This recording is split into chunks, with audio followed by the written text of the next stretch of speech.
Hello friends, नमस्कार, good evening. आप सभी का बहुत बहुत स्वागत है आपके अपने channel triple C wifi study पर। आज के इस क्लास में आप सभी पढ़ेंगे रोम के बारे में। इससे पहले की क्लास में आप सभी ने रैम के बारे में समझा था। जैसा हमने आपको बताया था, मेमोरी को अगर हम देखें तो मुख्यतः दो प्रकार की होती है। एक आपकी प्राइमरी मेमोरी होती है जिसे आप इंटरनल मेमोरी भी कहते हैं। दूसरी आपकी सेकेंडरी मेमोरी होती है जिसे आप एक्सटर्नल मेमोरी भी कहते हैं। प्राइमरी मेमोरी को दो भागों में बांटा गया है, एक रैम होता है, दूसरा आपका रोम होता है। रैम के बारे में आपने कल की क्लास में पढ़ा था। आज हम समझेंगे रोम क्या होता है और इसके कितने टाइप होते हैं। रोम का मतलब होता है रीड ओनली मेमोरी, यानी इसमें लिखा हुआ डेटा केवल पढ़ा जा सकता है। इसमें जो भी डेटा लिखा होता है उसको हम केवल पढ़ सकते हैं, लिख नहीं सकते हैं, इसलिए इसको रोम कहा जाता है। और इसका यूज क्या होता है, देखिए आपके कंप्यूटर में एक सॉफ्टवेयर होता है जिसे हम बायोस कहते हैं। बायोस नाम का एक प्रोग्राम है छोटा सा। इस प्रोग्राम को रोम मेमोरी के अंदर रखा जाता है, ठीक है। और ये प्रोग्राम करता क्या है, हमारे कंप्यूटर सिस्टम को ऑन करने का काम करता है, यानी बूट करने का काम करता है। जैसे ही आप अपने कंप्यूटर सिस्टम की पावर को ऑन करते हैं तो सिस्टम आपका बूट होता है। अब बूट कैसे होता है, तो आपके रोम के अंदर ही बायोस नाम का एक छोटा सा प्रोग्राम होता है जो कि रोम के अंदर ही इंस्टॉल किया जाता है। और इस बायोस नाम के प्रोग्राम को फर्मवेयर भी कहते हैं, ठीक है। इसको फर्मवेयर के नाम से भी जाना जाता है।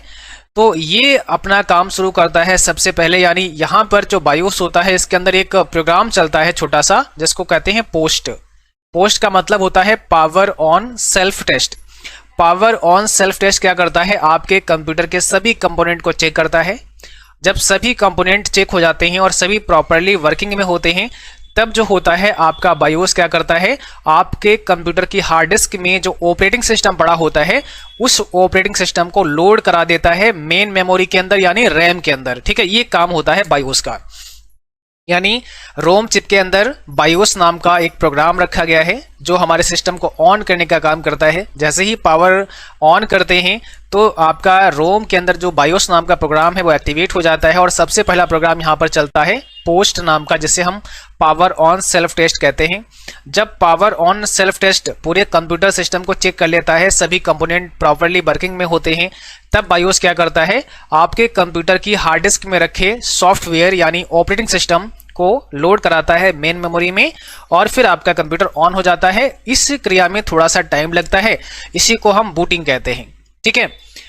तो यहां पर आप ये समझेंगे कि जो हमारा रोम होता है ये होता कितने टाइप का है। मुख्यतः तीन प्रकार का रोम होता है। एक आपका पी रोम होता है जिसे हम प्रोग्रामेबल रीड ओनली मेमोरी कहते हैं। दूसरा हमारा ईपी रोम होता है जिसे हम erasable programmable read only memory कहते हैं। तीसरा आपका डबल ईपी रोम होता है जिसे electrically erasable programmable read only memory कहते हैं। अब इनमें अंतर क्या है, तो देखिए अगर हम सबसे पहले रोम की ही बात करें, रोम को हम बेसिकली एम रोम के नाम से भी जानते हैं। एम रोम का मतलब होता है मास्क रीड ओनली मेमोरी। यहाँ मास्क जो वर्ड है ये यूज किया गया है, मास्क रीड ओनली मेमोरी, यानी इस मेमोरी को मैन्युफैक्चरर ने बना दिया, बस ये रेडी हो गया। अब इसके अंदर कोई भी प्रोग्राम आप डाल नहीं सकते हैं, ना ही आप डिलीट कर सकते हैं। लेकिन जो आपका पीरोम होता है जिसे प्रोग्रामेबल रीड ओनली मेमोरी कहते हैं, तो पीरोम को हम इसमें एक बार सॉफ्टवेयर को डाल सकते हैं। यानी पीरोम जो होता है इसमें हम एक बार प्रोग्राम डाल सकते हैं, बट इसके बाद में इसको डिलीट नहीं कर सकते हैं। देखो एक तो क्या होता है ना, रोम चिप बनाते समय मैन्युफैक्चरिंग के दौरान ही इसके अंदर प्रोग्राम डाल दिया जाता है, मीन इसके अंदर बायोस सॉफ्टवेयर डाल दिया जाता है मैन्युफैक्चरिंग के दौरान, ठीक है। वो आपका एम रोम होता है जिसे हम मास्क रीड ओनली मेमोरी कहते हैं। इसको मास्क कर दिया जाता है, ठीक है। अब इसमें दोबारा से प्रोग्राम आप नहीं कर सकते हैं और ना ही इसमें डिलीट कर सकते हैं। फिर क्या है आपका पीरोम, जिसे प्रोग्रामेबल बोला गया है, तो ये प्रोग्रामेबल होता है, यानी ये जो रोम चिप होगा इस रोम चिप में आप प्रोग्राम को डाल सकते हैं, लेकिन एक बार डाल सकते हैं, दोबारा इसको ना ही डिलीट कर सकते हैं और ना ही इसमें कुछ डाल सकते हैं। फिर जो आपका टाइप है वो है ईपी रोम का, इसे erasable programmable read only memory कहते हैं। यानी ये प्रोग्रामेबल तो है, साथ ही साथ इरेजेबल भी है। इसमें जो प्रोग्राम आपने डाल दिया है तो हम उस प्रोग्राम को इरेज भी कर सकते हैं, लेकिन इरेज करने के लिए क्या करना पड़ेगा, अल्ट्रा वायलेट रेज का इस्तेमाल करना पड़ेगा। अल्ट्रा वायलेट यानी परावैंगनिक किरणों के माध्यम से ही ये डेटा इरेज हो सकता है। फिर तीसरा है हमारा डबल ईपी रोम, तो इसे बोला गया electrically erasable programmable read only memory. ये जो आपका रोम था इसको हम इलेक्ट्रिकली इरेज कर सकते थे। अब ये थोड़ा आसान हो गया क्योंकि यहाँ पर जो ईपीरोम था इसको परावैंगनिक किरणों के माध्यम से इरेज करना था, थोड़ा मुश्किल था, बट इलेक्ट्रिक के माध्यम से ही अब डेटा इरेज हो सकता है। वो चिप कौन सी है? हमारी डबल ईपीरोम है, ठीक है। तो इसका पूरा नाम होता है electrically erasable programmable read only memory. इस मेमोरी को हम प्रोग्राम भी कर सकते हैं और इसके डेटा को इरेज भी कर सकते हैं, ये ध्यान रखना है। तो ये तो तीन मुख्यतः टाइप आपने समझे। अगर हम अब पीरोम की बात करें, जिसे हम प्रोग्रामेबल रीड ओनली मेमोरी कहते हैं, तो यह रोम का एक प्रकार है जिससे बायोस से संबंधित सूचनाओं को केवल एक बार ही प्रोग्राम किया जा सकता है। इसमें बायोस को एक बार ही डाला जा सकता है, अतः एक बार प्रोग्राम करने के बाद इसे डिलीट या रिप्रोग्राम नहीं कर सकते हैं, जिसे हम पीरोम कहते हैं। इसके बाद अगर हम ईपीरोम की बात करते हैं, जैसा अभी हमने समझाया, सेम वही चीजें यहाँ लिखी गई हैं। यह एक विशेष प्रकार का रोम होता है जिसे परावैंगनिक किरणों के माध्यम से मिटाया जा सकता है, फिर से इन्हें प्रोग्राम किया जा सकता है। और इसके बाद में डबल ईपीरोम, जिसे हम electrically erasable programmable read only memory कहते हैं, यह रोम का एक प्रकार है जिससे इलेक्ट्रिसिटी की मदद से मिटाया जा सकता है और पुनः प्रोग्राम किया जा सकता है। यानी जो हमारा डबल ईपीरोम होता है, इसे हम इलेक्ट्रिकली मिटा सकते हैं, डिलीट कर सकते हैं और दोबारा प्रोग्राम कर सकते हैं। तो मुख्यतः अभी आप रोम के बारे में तो समझ गए। अब देखो, दो चीजें आपने समझी, एक रैम समझा, दूसरा रोम समझा। रैम हमारे कंप्यूटर सिस्टम का जो प्राइमरी मेमोरी होता है उसका एक टाइप है रैम, है ना, और दूसरा आपका रोम है। रैम का मतलब होता है रैंडम एक्सेस मेमोरी। जैसा हमने बताया, जब भी हम अपने कंप्यूटर में कोई कार्य करते हैं, ठीक है, तो वो डेटा हमारा रैम के अंदर ही रहता है। तो रैम हमारा अस्थायी होता है, इसे हम वोलेटाइल भी कहते हैं, जबकि रोम हमारा स्थायी होता है, इसे हम परमानेंट भी कहते हैं। रोम के अंदर जो डेटा होता है वो डिलीट नहीं होता है, वो स्थायी होता है, ठीक है। अब दोनों का कार्य भी आप समझ चुके हैं। इसी के साथ साथ एक मेमोरी और आती है जिसका नाम है कैशे मेमोरी। इसको कैश मेमोरी भी पढ़ते हैं कई बार, वैसे इसका सही नाम है कैशे मेमोरी। अब ये कैशे मेमोरी से भी बहुत सारे सवाल बनते हैं आपके एग्जाम में। तो ये होता क्या है? देखिए, कैशे मेमोरी जो होती है, कैशे मेमोरी जिसे हम कैशे भी कहा जाता है, पूरक मेमोरी सिस्टम जो कंप्यूटर के सेंट्रल प्रोसेसिंग यूनिट सीपीयू द्वारा त्वरित प्रसंस्करण के लिए अक्सर उपयोग किए जाने वाले निर्देशों और डेटा को अस्थायी रूप से संग्रहित करता है। अब देखिए, जैसे मान लिया हमने कोई भी इंस्ट्रक्शन दिया सिस्टम को और प्रोसेसर उसको प्रोसेस कर रहा था। उसके बाद में अब दोबारा से हमने उसी डेटा के लिए फिर प्रोसेसिंग करवानी है, कोई फिर से हमने इंस्ट्रक्शन दिया सिस्टम को। तो क्या होता है, जब कोई इंस्ट्रक्शन हम देते हैं तो वो मुख्य मेमोरी से आगे बढ़ता है सीपीयू की तरफ, और मुख्य मेमोरी और सीपीयू के बीच में क्या लगा होता है? कैशे मेमोरी लगा होता है। तो मुख्य मेमोरी से जो डेटा सीपीयू तक जाता है, बीच रास्ते में क्या पड़ता है? कैशे मेमोरी पड़ता है। वो अपने पास उस डेटा को होल्ड कर लेता है, नहीं, जो डेटा प्रोसेस होने के लिए गया उसकी एक कॉपी कैशे मेमोरी ने अपने पास सुरक्षित कर ली। अब फ्यूचर में अगर कभी उसी डेटा को दोबारा से प्रोसेस करना पड़ता है या दोबारा से सीपीयू को आवश्यकता पड़ती है, तो वापस से सीपीयू क्या करेगा? रैम तक नहीं जाएगा, उस डेटा को कैशे मेमोरी से ही उठा लेगा। तो जब कैशे मेमोरी से डेटा को उठा लेगा तो आपके कंप्यूटर की स्पीड बढ़ जाएगी, क्योंकि एक्सेस स्पीड ज्यादा होगी, है ना, क्योंकि डेटा जल्दी ही मिल गया। वैसे वो रैम तक जाता फिर डेटा को उठा के लाता, अभी क्या है, वो बीच रास्ते कैश में ही वो डेटा मिल गया, तो वहीं से उसने वापस से डेटा को उठा लिया। इसलिए बोला जाता है कि कैश मेमोरी फास्ट होती है, तेज होती है, क्योंकि इसमें रखा डेटा जल्दी एक्सेस हो जाता है, ठीक है, अगर हम रैम की तुलना में बात करें तो ये तो इसका मुख्य काम होता है कैशे मेमोरी का, ये डेटा को होल्ड कर लेता है। तो cache memory also called cache supplementary memory system that temporary stores frequently used instruction and data for quicker processing by the central processing unit of a computer. Okay, अब अगर हम देखें जो कैशे मेमोरी होता है वो तीन टाइप का होता है, ये बात भी ध्यान रखना। एक आपका L1 होता है जिसे लेवल 1 कहते हैं, एक L2 होता है जिसे लेवल 2 कहते हैं, और एक L3 होता है जिसे लेवल 3 कहते हैं। तो तीन लेवल का यहाँ पे कैशे मेमोरी होता है। तो L1, L2 और L3 कैश के बीच मुख्य अंतर यह है कि L1 कैश सबसे तेज कैश मेमोरी है।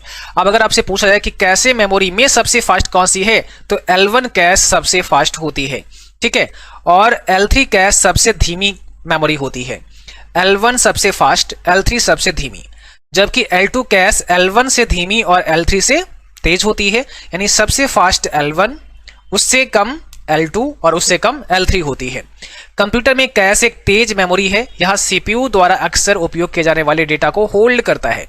बट जो कैशे मेमोरी होती है, चाहे वो L1 हो, L2 हो, L3 हो, ये तीनों ही रैम से फास्ट होती हैं, रैम से काफी तेज होती हैं। और मुख्यतः यही सवाल आता है, L1, L2, L3 करके नहीं पूछता है, ये पूछता है कि निम्न में से कौन सी मेमोरी फास्ट होती है। वहां पर रैम हो सकता है, रोम हो सकता है, कैशे मेमोरी हो सकता है, या अदर कोई भी हो सकता है, तो वहां कैशे मेमोरी आपका सही जवाब हो जाएगा। ठीक है, अब देखिए सीपीयू कैश को सीपीयू में या किसी निकटवर्ती चिप पर बनाया जाता है। कथित तौर पर इसकी मेमोरी एक्सेस टाइम रैम की तुलना में 10 से 100 गुना तेज है। यानी जो आपका कैशे मेमोरी होता है, इसका जो एक्सेस टाइम है वो 10 से लेकर 100 गुना तेज होता है आपकी रैम से। ठीक है, और आपको पता है रैम भी बहुत फास्ट होती है, लेकिन उससे 10 से 100 गुना तेज होता है आपका कैशे मेमोरी। सीपीयू अनुरोध का जवाब देने के लिए केवल कुछ नैनो सेकंड की ही आवश्यकता होती है। जैसे ही सीपीयू ने अनुरोध किया, उसका रिस्पॉन्ड करेगा नैनो सेकंड के अंदर। RAM data access read only memory और मैकेनिकल स्टोरेज डिवाइस जैसे हार्ड डिस्क और टेप से तेज है। यानी यहां पर जो आपकी एक्सटर्नल डिवाइस होती हैं, जो एक्सटर्नल स्टोरेज होती हैं, है ना, जैसे आपका हार्ड डिस्क हो गया, एसएसडी हो गया, इन सबसे फास्ट आपका रैंडम डेटा एक्सेस मेमोरी होती है, जो आपका रैम होता है। यानी जो रैम होता है वो आपकी हार्ड डिस्क हो गई, एसएसडी हो गई, इन सबसे फास्ट होती है, लेकिन रैम से फास्ट आपकी कैशे मेमोरी होती है, चाहे वो फिर L1 हो, L2 हो, L3 हो। और L1, L2, L3 में आप समझ चुके हैं, सबसे फास्ट L1 है, फिर L2 है और फिर L3 होती है। ठीक है, अब अगर हम ये देखें कि इनकी लोकेशन कहां पे होती है, भाई ये मेमोरी होती कहां पर है आपके सिस्टम के अंदर, तो L1 कैश या प्राथमिक कैश इसको हम बोल सकते हैं। अगर आपसे पूछा जाए कि प्राइमरी कैश मेमोरी कौन सी है, तो L1 होती है। ठीक है, is extremely fast but relatively small, ये बहुत फास्ट होती है लेकिन थोड़ा छोटी होती है, स्मॉल होती है, साइज में कम होती है बट फास्ट बहुत होती है। And is usually embedded in the processor chip as CPU cache, और ये आपके प्रोसेसर के चिप पर ही लगा होता है। यानी जो L1 कैश होता है ना, वो प्रोसेसर में ही लगा होता है, जो कि बहुत फास्ट होती है लेकिन स्मॉल साइज में होती है, छोटी होती है। ठीक है, तो ये तो आप समझ गए। दूसरा जो आपका L2 कैशे मेमोरी होता है, ये जो होता है मेन मेमोरी और सीपीयू के बीच में लगी होती है। थोड़ा सा और समझाते हैं इसके बारे में आपको। जैसे कैशे मेमोरी के प्रकार की अगर हम बात करें, मैंने फिर से अलग यहाँ पे थोड़ा शॉर्ट में लिखा है, तो L1 यानी लेवल 1, ये कैश सबसे तेज होती है। L1 जैसे मैंने बताया सबसे फास्ट होती है, और यह प्रोसेसर के अंदर लगी होती है। बस इतना समझो कि प्रोसेसर जो होता है उसी के अंदर लगी होती है L1 कैश से। ठीक है, L2 कैश प्रोसेसर के बाहर आईसी चिप में होती है। ये प्रोसेसर के बाहर आईसी चिप में होती है, जो रैम एंड प्रोसेसर के बीच में होती है। तीसरा L3 कैश एक सेपरेट मेमोरी होती है, जो कि रैम से करीब करीब डबल स्पीड की होती है, और इस मेमोरी का साइज जो है वो 1 MB से लेकर 32 MB तक का हो सकता है। ठीक है, ये ध्यान रखना है। तो कैशे मेमोरी के बारे में आपने काफी बातें यहाँ पर पढ़ी हैं, सीखी हैं, और यहाँ से काफी प्रश्न बनते हैं आपके एग्जाम में, सो इसको ध्यान रखना है। बाकी देखो यहाँ पर एक डायग्राम दिया गया है सीपीयू और रैम और कैशे मेमोरी के बारे में। जैसा आपको पता, देखो यहाँ पर सेकेंडरी मेमोरी दी गई है, ये आपका सेकेंडरी मेमोरी है। यहाँ से कोई भी डेटा निकलता है वो आपका प्राइमरी मेमोरी में जाता है, मीन यहाँ रैम के अंदर वो जाता है। ठीक है, यहाँ से कोई भी डेटा निकलेगा तो कहाँ जाएगा, वो डेटा यहाँ इस मेमोरी से निकला और वो आ गया यहाँ रैम के अंदर, रैंडम एक्सेस मेमोरी के अंदर आ गया। अब यहां से डेटा निकलेगा, वो कहां जाएगा, आपका कैशे मेमोरी में जाएगा, कैशे मेमोरी में जाएगा। ठीक है, उसके बाद फिर प्रोसेसर के बाद जाता है। तो अक्सर यही सवाल होता है कि किस मेमोरी को एक्सेस करने में सबसे कम समय लगता है। तो भाई सीपीयू किस मेमोरी का डेटा जल्दी उठा लेगा, ये वाला कैश का जल्दी डेटा उठा लेगा, फिर रैम तक जाएगा। ठीक है, तो यहां पर ध्यान रखना है कैशे मेमोरी को एक्सेस करने में सबसे कम समय लगता है। जैसा अब कैश के बारे में अगर आप डीपली समझेंगे, तो L1, L2, L3 कैश के बारे में मैं आपको समझाया, ये 3 टाइप का होता है। तो आज की क्लास में बस इतना ही रखेंगे। उम्मीद करता हूं आपको सारी बातें समझ आ गई होंगी। बाकी हम सेकेंडरी मेमोरी के बारे में नेक्स्ट क्लास में देखेंगे। ठीक है, तो आज के लिए बस इतना ही, मिलते हैं अगली क्लास में, तब तक के लिए जय हिंद, बाय बाय।